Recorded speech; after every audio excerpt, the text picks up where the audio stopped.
Hello everybody and welcome back to my channel. Woo!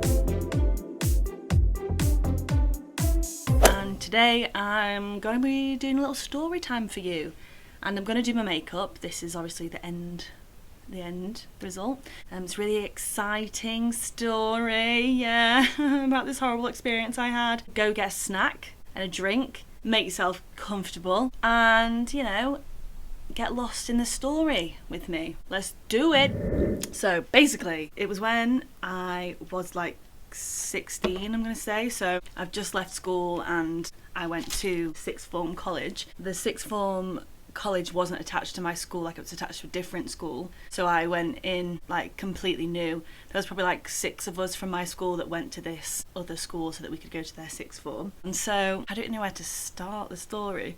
Okay, so in French, this French lady would come in maybe like once a week and we'd have like a French speaking session with her, and we'd just like talk basically in French. It was a one-to-one thing, so I had my first like one-to-one meeting. We were just talking basically about different topics, and one of the topics that she asked me about was like love. What do you think about love? Number one, I don't even know how to answer that question in English. And number two, I didn't go to the high school that is attached to the sixth form. And so in the school that I went to, we never talked about the topic of love. So I like literally didn't have the vocabulary that you needed to be able to talk about this topic, because I'd never done it before. Or some of the others in the class that had been to that high school had done that topic before, and I hadn't. So I couldn't really answer the questions. I just kind of like I tried my best, but it didn't really work out. I mean, I did say like I'm not sure, I don't know how to say this, and like different things. And at 16 I was very kind of like sensitive, quiet, and couldn't really speak up for myself and things like that. So yeah, I tried to explain myself to her, but she didn't really seem that impressed. Like she wasn't really having any of it. And so she just kind of was like, okay, cool, your time's up now and you can leave. And I was like, okay. So obviously walked away, and I was like, that was kind of terrible. So she was the French speaking lady that we had, and then there was also 2 French teachers. So we're going to call them, let's just F it, right? We're called Mrs. G and Mrs. R. Maybe like the second lesson, right, with Mrs. R, okay? So walked into this French class with Mrs. R, and she like pulled me to the side, and she basically said to me, the French speaking lady has basically said that you didn't try and that you didn't put any effort in, and that's not okay. And again, me at 16, not being very confident, can't really explain myself very well, stick up for myself. I tried to say I wasn't not trying, I just didn't know the words, like and again she didn't really have that, she didn't really care, to be honest, and was just, again, she was like, okay, cool, like whatever. So then went into the lesson and I was like, great, that was awful, now she hates me, whatever. Ever since then, like the second lesson, I just always felt like this weird vibe from her, that she just didn't like me basically, which is fine. So then cut to 4 months after that, I would say, and I also did drama. We had a performance coming up that was going to get marked, and I remember at the time like my group like just weren't taking it very seriously, I guess, and like we weren't ready. The next day the drama teacher was going to see that we were really behind and didn't know what we were doing, and so I was like, right, tomorrow at lunchtime, again I'm shy, quiet, I can't speak, can't explain myself, whatever. So I like built myself up, and I was like, right, tomorrow lunchtime I'm going to go down to the drama studio and I'm just going to find her and I'm just going to say, look, I'm really worried, like you're going to see it tomorrow and it's not ready, I just don't know what to do. And so I just thought I'd come and like ask for your help, sort of thing. Built it up in my head, and I was like, right, you're doing it. Prepared myself, made this big thing, and I was like, right, you're just going to go and do it. You're going to pluck up the courage and you're just going to go and do it, right? And so the next day, which is the day that I'd planned to go and speak to my drama teacher, we had French right before lunch. So right before the moment I decided to go and do this thing. And it was the last chance I could go, because she was going to be seeing the performance tomorrow and it was not going to be ready, and it was all going to be a big disaster. At the end of the French lesson, Mrs. R basically asked around the class to see if anybody could like stay behind at lunchtime to finish this exam paper that we were working on. And so like she went around the class and asked certain people like, are you able to stay? And nobody could stay, right? They had a meeting, like a trip meeting or something, I can't remember what it was, but basically nobody could do it. I wasn't involved in that, so then it came to me and she asked me, and I was like, well, number one, nobody else can stay, it's going to just be me by myself, which I can't do because I'm terrified. She and the other French teacher that we've not met yet were the kind of teachers that like led by like through fear. We were all terrified. Before every French class we'd all be really nervous to go, because if you didn't know something or you got something wrong, you'd basically be embarrassed in front of everybody because they just were really horrible. And that's what they did, right? That's how they liked it, is what I think, in my opinion. And then in my head I was like, well, I've built myself up to go and see my drama teacher. Like I don't know what to do, and like it was all like going around in my brain, and I was all like flustered, didn't know what to do. So in the end I just said, I'm really sorry, I can't stay either because I'm going to see my drama teacher about our performance exam. And she, just a bit funny about it, and basically was just like, right, fine, whatever, like go then. And so she wasn't funny with anybody else, just me. So off I went down to the drama studio, pooing myself, and then I get to like the drama studio door, and there's a massive sign on the door that says like, do not enter like year 13's drama exam practice, do not interrupt. So obviously I was like, oh, like, poo, what am I supposed to do now? Obviously I'm not going to knock on this door because there's not a chance. There's nothing I can do now. And so in my head I was like, even if I go back to my French classroom now, Mrs. R is going to be in the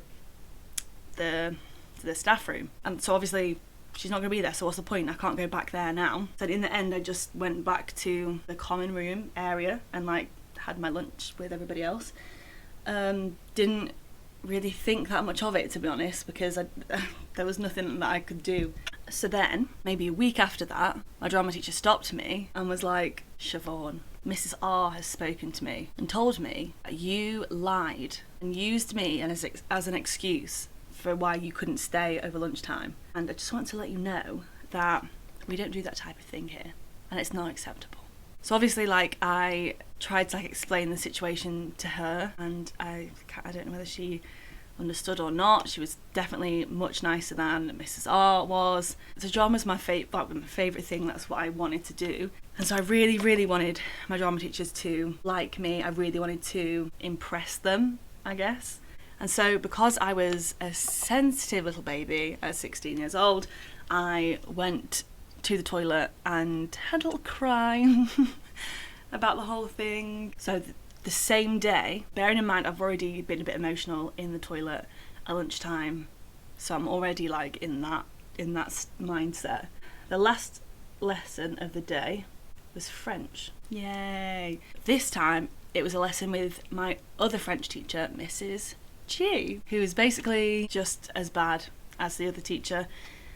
Led through fear. Everybody was scared to go in. Really horrible, toxic environment to be in, actually, if I'm being honest. So I went into this class, and before the class started, so right at the beginning, she was like, right, before we start the class, I need to do something. Made me stand up. This is like abusive.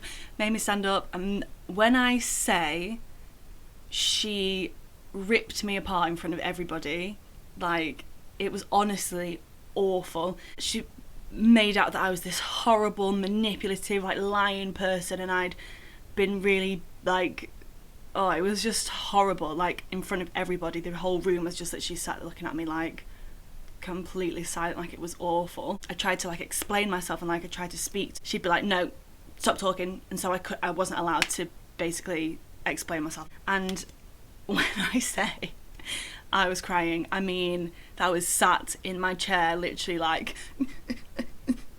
like making noise because I could not breathe. Like, when you cry so hard that you're like hyperventilating, it was literally like that. It was so bad. And my friend next to me was like, are you okay? And I was like like I couldn't even answer her, like, it was awful. So basically I just kind of like sat there sobbing, couldn't breathe, and Mrs. G just carried on the lesson, you know, like nothing had happened, carried on, just left me in the corner there, sobbing away. And then it got to this part, like in the textbook, we had read aloud from the textbook.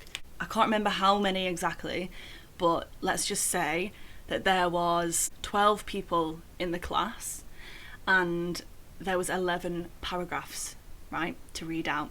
So she starts at the end of the room and I have like people reading out paragraphs one by one, and I'm on this end of the room, right? So I've worked out already that I'm not going to have to read out loud because I'm the 12th person and there's only 11 paragraphs.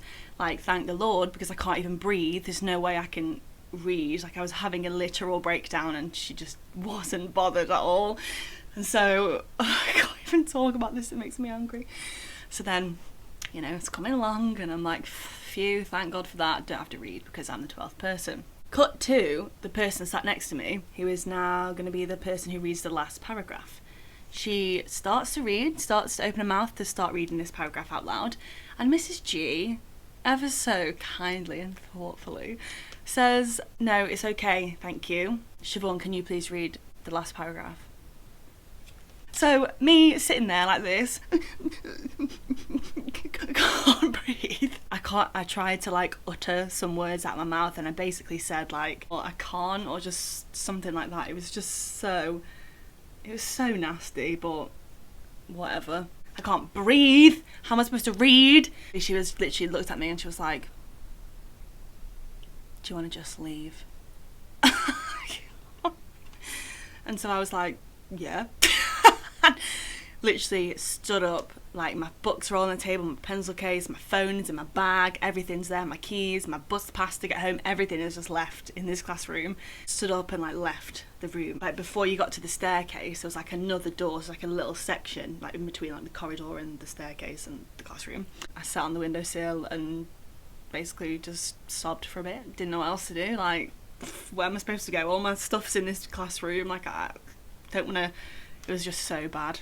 Couldn't breathe, all that jazz. I literally was like, I can't sit here for like, how long am I going to sit in this windowsill for? Went into like the year 9 girls' toilets or whatever, went into a cubicle, locked the door and just sat on the toilet and cried until I heard the bell go for the end of the day.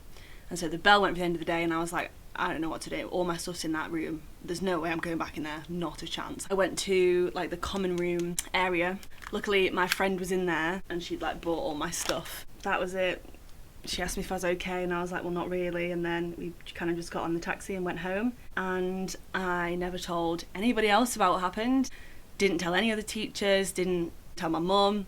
The next time, like we had French lessons or whatever, both teachers just kind of ignored what happened. And whenever they were like nice to me after this occasion, I could not entertain it. There was no way. No one ever knew, and that was it, and they just got away with it and probably did the same thing to lots of other people.